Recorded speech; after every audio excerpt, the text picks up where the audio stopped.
തീർച്ചയായിട്ടും അത് സംഭവിക്കട്ടെ. ആന്റണി ഒരു പാവം മാതിരി ഇരിക്കും, ഭയങ്കര ആൾക്കാരെ അടിക്കുകയൊക്കെ ചെയ്യും. നീങ്ക ഹീറോ നാം വില്ലൻ. കാര്യം ഇന്ത്യയിലെ ഏറ്റവും വലിയൊരു ഇൻഡസ്ട്രിയാണ് തെലുഗു ഇൻഡസ്ട്രി. ഏറ്റവും വലിയ ഇൻഡസ്ട്രിയാണ്. ഏറ്റവും സിനിമയെ സ്നേഹിക്കുന്ന ആൾക്കാരാണ്. എല്ലാവർക്കും വളരെ സന്തോഷകരമായ ഒരു സായനം നേരുന്നു.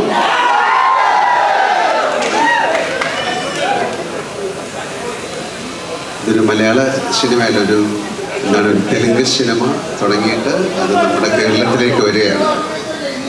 പണ്ട് കാലങ്ങളിൽ ഒരുപാട് തെലുങ്ക്, കന്നഡ, ഹിന്ദി സിനിമയൊക്കെ ഡബ് ചെയ്ത് വരുമായിരുന്നു. ഇപ്പോൾ സിനിമയുടെ ഒരു എന്താ പറയുക, സ്ക്രീനിങ് സിസ്റ്റം എല്ലാം മാറി ഒരു പാൻ ഇന്ത്യൻ കോൺസെപ്റ്റ് എന്നുള്ള സിനിമകളിലേക്ക് പോയി. മലയാളത്തിൽ നിന്നും അത്തരം സിനിമകൾ എടുക്കാൻ നമ്മൾ ശ്രമിക്കുന്നുണ്ട്. പക്ഷെ എന്തായാലും ഈ സിനിമ എന്നെ സംബന്ധിച്ചിടത്തോളം വളരെ ഇൻട്രസ്റ്റിംഗ് ആയിട്ടൊരു സിനിമയാണ്. കാര്യം ഈ സിനിമ ഷൂട്ട് ചെയ്തിരിക്കുന്ന വിധം നിങ്ങൾ കണ്ടതൊന്നുമല്ല. അതിലെ ആക്ഷൻ സീക്വൻസ്, അതിലെ സോങ്, അതിലെ ഡാൻസ്, ഒരു കമേഴ്ഷ്യൽ ഫിലിമിലൂടെയാണ് ഈ കഥ പറഞ്ഞിരിക്കുന്നത്. And Mukesh sir has done it brilliantly. And എനിക്ക് എന്താ പറയാൻ പ്രത്യേകിച്ച് വാക്കുകളൊന്നുമില്ല. കാര്യം എന്നെക്കുറിച്ചാണ് ഇവിടെ സംസാരിച്ചുകൊണ്ടിരുന്നത്, കൂടുതൽ കണ്ണപ്പയെക്കുറിച്ചല്ല. എന്തായാലും ഒരുപാട് സന്തോഷം. കാര്യം ഇങ്ങനെ വേണം ഒരു ഇൻഡസ്ട്രി, ഒരു കുടുംബം പോലെ പോകുമ്പോഴാണ് അതിന് ഒരുപാട് നന്മകളുണ്ടാകുന്നത്. ഇത് ഒരു പാൻ ഇന്ത്യൻ ഫിലിം എന്ന് പറയുന്നത് എങ്ങനെയാണ്, നമ്മുടെ നാട്ടിലുള്ള അല്ലെങ്കിൽ എല്ലാ ഭാഷകളിലുള്ള ആക്ടേഴ്സ് ടുഗദറായിട്ടൊരു വലിയ സിനിമ ചെയ്യുക എന്ന് പറയുന്നത് ഈസി ആയിട്ടുള്ള കാര്യമല്ല. And they have succeeded in that. And thank you very much. Thank you so much, Mohan Babu sir, for inviting me and giving me a role like this. Thank you, Vishnu. Thank you, director and all the crew stars. And Kannappa എന്ന് പറയുന്നത് വളരെ അതിൽ എഴുതിയിട്ടുണ്ട്. അതൊരു വളരെ കണ്ണപ്പ എന്ന് പറയുന്നത് ഭയങ്കര ഡെഡിക്കേറ്റഡ് ആയിട്ടുള്ള ഒരു ഭക്തി അല്ലെങ്കിൽ ഒരു ഡിവോട്ടിയുടെ സ്റ്റോറിയാണ്. ശിവനുമായിട്ടുള്ള അതിന് ഒരു പക്ഷേ നിങ്ങൾക്ക് അറിയാമായിരിക്കാം. അദ്ദേഹം കാളഹസ്തി എന്നുള്ള സ്ഥലത്താണ് ജനിച്ചത്. ഒരുപാട് പേർക്ക് അറിയാവുന്ന ഒരു കഥയാണ്. അദ്ദേഹത്തിൻ്റെ വേറെ സ്റ്റോറി എന്ന് പറയുന്നത് അദ്ദേഹം അർജുനൻ്റെ രണ്ടാമത്തെ ജന്മമായിരുന്നു എന്ന് പറയുന്നൊരു കഥയാണ്. അങ്ങനെ ഒരു കഥയിലാണ് ഞാൻ വരുന്നത്. എന്തായാലും ആ സിനിമ കാണുമ്പോൾ അറിയാം. എന്നെ സംബന്ധിച്ചിടത്തോളം അവിടെ പോയി ഷൂട്ട് ചെയ്യുക, ഇങ്ങനത്തെ ഒരു സ്റ്റോറിക്ക് അല്ലെങ്കിൽ എല്ലാം പ്രസിദ്ധമായ ഒരു സിനിമയിൽ അഭിനയിക്കാൻ സാധിക്കുക എന്ന് പറയുന്ന ആസ് ആൻ ആക്ടർ എനിക്കത് വളരെ അംഗീകാരമാണ്. തീർച്ചയായിട്ടും മിസ്റ്റർ മോഹൻ ബാബു, അദ്ദേഹത്തിൻ്റെ ഫാമിലി ആയിട്ടുള്ള എൻ്റെ ബന്ധം ഈ പറയുന്ന പോലെ തന്നെ എനിക്ക് ഏറ്റവും ബഹുമാനവും സ്നേഹമുള്ളൊരു ഫാമിലിയാണ് മിസ്റ്റർ മോഹൻ ബാബുവിൻ്റെ, വിഷ്ണുവിൻ്റെ. അവരായിട്ട് കൂടുതൽ അടുത്ത് ഇടപഴകുമ്പോഴേ അവരെക്കുറിച്ച് പറയാൻ സാധിക്കുള്ളൂ. ആ സ്നേഹം, ആ ബഹുമാനമൊക്കെ അനുഭവിച്ചറിഞ്ഞ ആളാണ് ഞാൻ. സിനിമ എന്നതിലുപരി ഒരു ഫാമിലി ആയിട്ടാണ് ഞങ്ങൾ ജീവിക്കുന്നത്, കാണുന്നത്, സംസാരിക്കുന്നത്. എന്നാലും കണ്ണപ്പ വലിയൊരു എക്സ്പീരിയൻസ് ആകട്ടെ, ഒരു വിഷ്വൽ എക്സ്പീരിയൻസ് ആകട്ടെ. നമുക്ക് തീർച്ചയായിട്ടും ഇത്തരം സിനിമകൾ അത് മൊഴിമാറ്റം ചെയ്ത് മലയാളത്തിൽ വരുമ്പോൾ, കാര്യം ഇന്ത്യയിലെ ഏറ്റവും വലിയൊരു ഇൻഡസ്ട്രിയാണ് തെലുഗു ഇൻഡസ്ട്രി. ഏറ്റവും വലിയ ഇൻഡസ്ട്രിയാണ്. ഏറ്റവും സിനിമയെ സ്നേഹിക്കുന്ന ആൾക്കാരാണ്. അവിടുത്തെ സിനിമകൾ 99% പരാജയപ്പെടാറില്ല. കാര്യം അവിടുത്തെ പ്രേക്ഷകർ ആ സിനിമ അത്രയധികം റെസ്പെക്റ്റ് ചെയ്യുന്നു. അവർ ആ സിനിമ എങ്ങനെയെങ്കിലും സക്സസ്സിലേക്ക് കൊണ്ടുവരാൻ ശ്രമിക്കുന്നു. അപ്പോൾ അങ്ങനെ ഒരു ഇൻഡസ്ട്രിയിൽ നിന്ന് അവരൊരു വലിയൊരു സിനിമ എടുത്തു. ഒരുപാട് വർഷത്തെ ഒരു പ്ലാനിങ് ആണ് ഈ സിനിമ.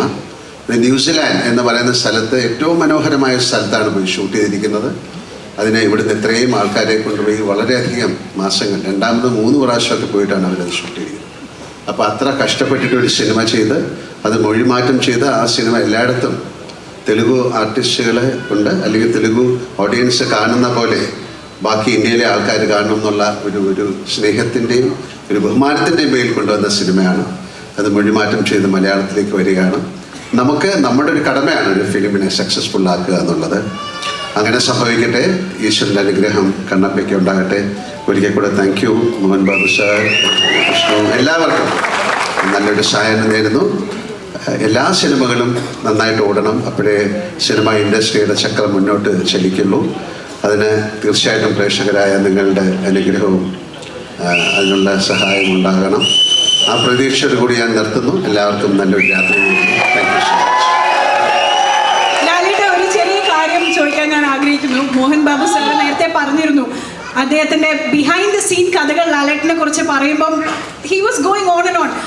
അദ്ദേഹം ആഗ്രഹിക്കുന്ന ഒരു കാര്യമാണ് ഒരു കോമ്പിനേഷൻ സീൻ വിത്ത് ലാലേട്ടൻ. അത് ഇത്രയും വർഷത്തെ സിനിമാ ജീവിതത്തിൽ അദ്ദേഹം ഇപ്പോഴും ആദ്യമായിട്ട് പറയുന്നു. നമ്മൾക്കും ആഗ്രഹിക്കാമോ അങ്ങനെ ഒരു കാര്യം? To be very honest, to work with Mohan Babu sir is not that easy. He's a hot-tempered person. ഒരു പാവം മാതിരി ഇരിക്കും, ഭയങ്കര ആൾക്കാരെ അടിക്കുകയൊക്കെ ചെയ്യും.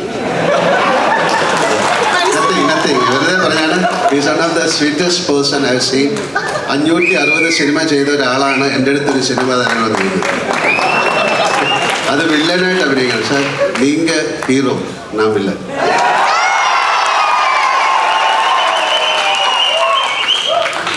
തീർച്ചയായിട്ടും എനിക്ക് ആ ഭാഗ്യം ഉണ്ടാകട്ടെ.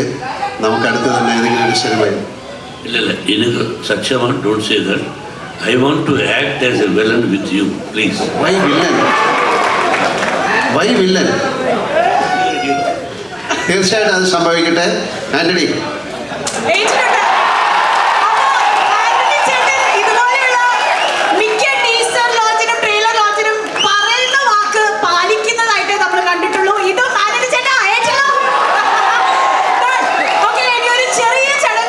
അപ്പൊ ഫസ്റ്റ് സീനിൽ തന്നെ ഞാൻ വെടിവെച്ച് കൊല്ലും. ഫയർ പണി നീങ്ക കൊല്ലപ്പെട്ടു.